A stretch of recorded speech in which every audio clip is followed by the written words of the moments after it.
Salut les amis, nouvelle vidéo concernant Inter versus Barça. Hier, le débrief, c'était sous le coup de l'émotion. Aujourd'hui, on va y aller calmement avec un peu plus de recul et plus d'objectivité. Tout d'abord, avant de commencer, j'ai vu beaucoup de personnes se cacher sous l'arbitrage. Avant que cet incident ne se passe à la 92e minute, le Barça n'a pas fait un bon match. Alors, s'il y a certains qui sont satisfaits du match du Barça, moi, pas du tout. Je suis pas du tout satisfait de la prestation des joueurs du Barça. Car ça fait 5 ou 6 années, c'est la même chose. C'est les mêmes choses. À quoi ça sert d'avoir du tiki-taka, d'avoir de la possession sans avoir d'occasion? Ça commence à nous fatiguer. À chaque fois, le Barça a la possession du ballon. Il a quelques occasions. On sent que le Barça peut y aller. Le Barça peut planter des buts. Mais ça ne donne rien.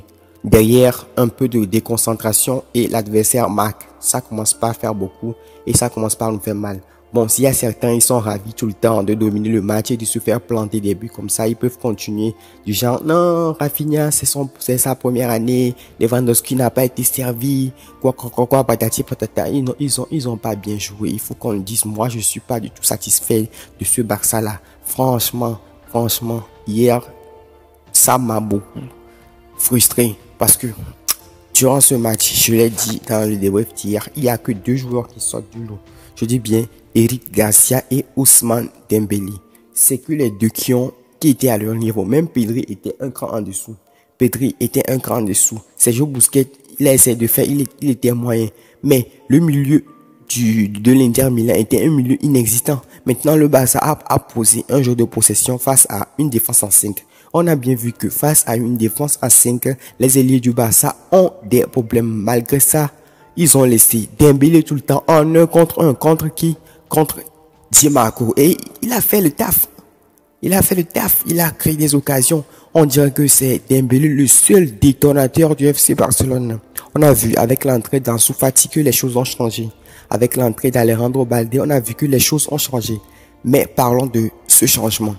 Quand Alejandro Balde allait rentrer, honnêtement, je pensais qu'Alejandro Balde allait rentrer du côté de Sergio Roberto. Parce que Sergio Roberto revient de blessure et il avait un peu du mal. Et vu ça, son positionnement, étant donné que Marcos Alonso était très haut sur le terrain, Sergio Roberto était très bas et il jouait un peu comme un 3e central.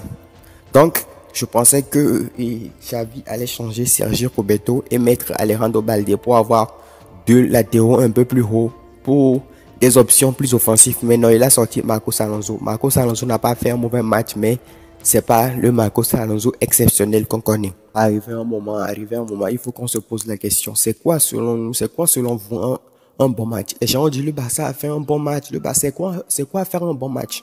Un bon match, c'est de dominer toute la rencontre et de perdre finalement. C'est ça que vous appelez un bon match. C'est le résultat qui est important. Certes, le Barça doit respecter son principe de jeu, son ADN, le tiki-taka, mais le Barça doit aussi mettre des buts. Si un match n'est pas gagné, si vous ne concrétisez pas les occasions, si vous n'avez pas les occasions, c'est pas un bon match.